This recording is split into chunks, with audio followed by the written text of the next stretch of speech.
Okay, let's dive right into this explainer. Today, we're unpacking something that is just absolutely crucial, yet somehow it's so easily pushed to the back burner in the daily grind of life.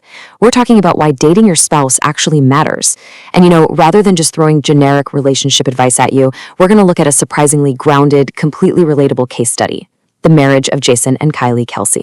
Because honestly, there's a lot of advice out there that you kind of have to take with a massive grain of salt. But there is one specific rule that the Kelces actively fight to keep alive, and understanding their playbook here, it offers a brilliant blueprint for long-term connection. To really get this, we have to look at two totally different realities. Think about that viral, highly romanticized fairy tale romance phase we see all over the internet. You know the vibe. Glowing newlyweds, gifting custom dog portraits, and pristine cloud-white Samoyed puppies. It's perfect, right? But then flash forward to the reality of a decade-long marriage. Jason and Kylie are raising 3 toddlers, with another one on the way. They are deep in the trenches of the mom and dad routine. It is a wildly different phase of life, and honestly, it requires a completely different set of tools if you're going to navigate it successfully. And I think this honest admission from Kylie just hits the nail on the head. She says, we are mom and dad right now, in the thick of mom and dad. She's not complaining at all. It's just the truth. When you're in the thick of raising little kids, managing massive careers, and just keeping a house standing, that romantic husband and wife dynamic, it can completely vanish. Your whole world shifts to the kids, and that initial spark you celebrated on your wedding day can start to feel like a really distant memory. Let's be real for a second and picture what that actually looks like. On a typical Tuesday, family dinner is basically Kylie desperately trying to convince the toddler that their food isn't actually disgusting, while Jason is trying to sweet talk them into taking just one single bite. Absolute chaos. Now, contrast that with sneaking away to a staple restaurant down in New Orleans, just the two of them, experiencing the city with 0 kids around. The contrast is pretty hilarious, but it's also profound, Those quiet, uninterrupted moments become infinitely more valuable precisely because they're so rare. So section 1, always date your spouse, escaping the routine. Let's look at how you actually do that. The core of this whole thing is a piece of advice that Kylie champions relentlessly. You should always be dating your spouse. It sounds simple, right? But she points out how incredibly easy it is to lose your connection under a mountain of work and parenting duties. This phrase isn't just a cute bumper sticker. It's an active daily reminder to carve out time for each other. It is literally a defensive strategy to stop your marriage from turning into a business partnership where you're just co-managing a house. But what does dating your spouse actually look like in real life? Well, it doesn't mean you need to book a trip to Paris every weekend. For the Kelces, it's super practical. Kylie literally demands that Jason hold her hand when they're walking somewhere. It's just a small physical tether. They jump on those rare one-on-one dinners whenever they can. And I love this part. It's also about adapting to your current season. When Jason is traveling a ton for the end of the football season, Kylie intentionally watches videos of him with their kids. She finds affection by appreciating him in his role as a father. Finding love in how your partner parents is such a powerful hack for staying connected when traditional date nights just aren't happening. All right, moving on to section 2, the mechanics. Communication is key because knowing you need to date your spouse and actually doing it are 2 very different things. So the big question is, how do you avoid falling into that permanent roommate routine?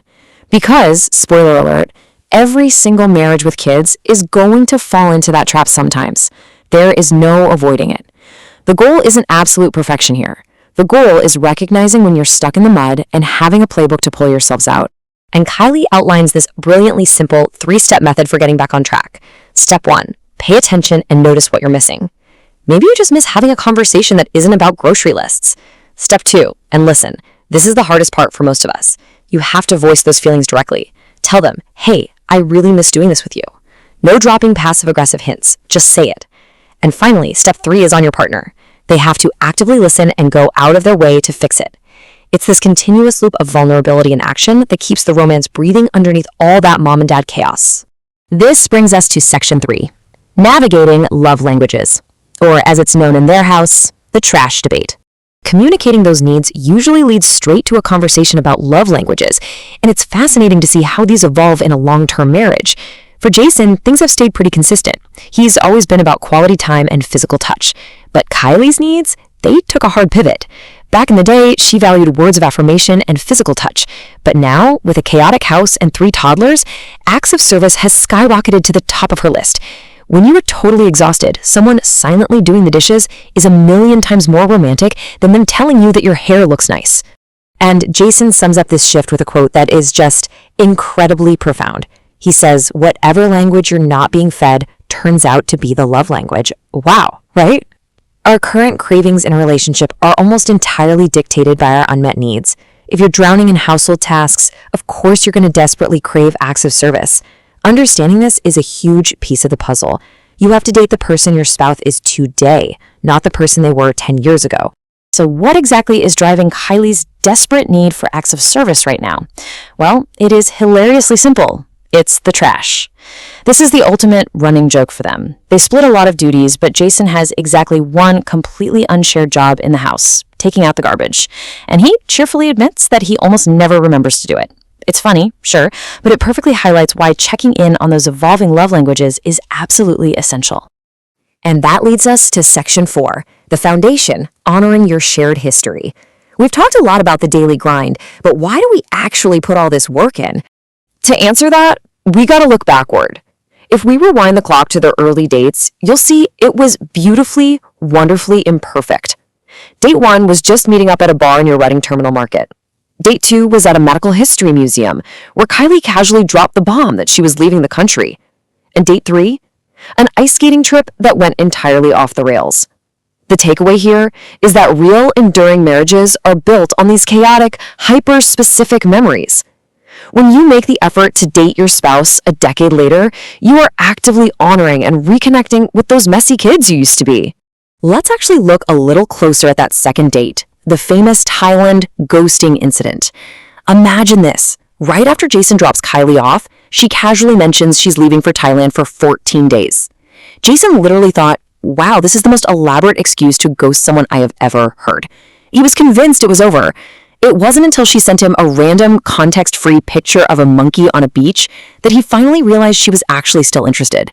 It's just a classic story of miscommunication and early dating panic that they can now look back on and laugh about.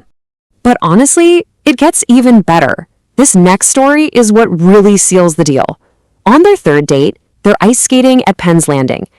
Jason bends over to tie his skates and, in his own very direct words, farted. It was so audible there was no way to get out of it. And Kylie? She's sitting there desperately trying to bite her tongue and hide her face, absolutely terrified that if she laughed at a fart joke, he'd think she was completely immature. I mean, you literally can't make this stuff up. It's deeply embarrassing, perfectly authentic, and as Kylie notes today, it was a defining moment of true connection. Which brings us to the core takeaway of this entire explainer. True love isn't about pristine wedding photos or having the perfect viral aesthetic.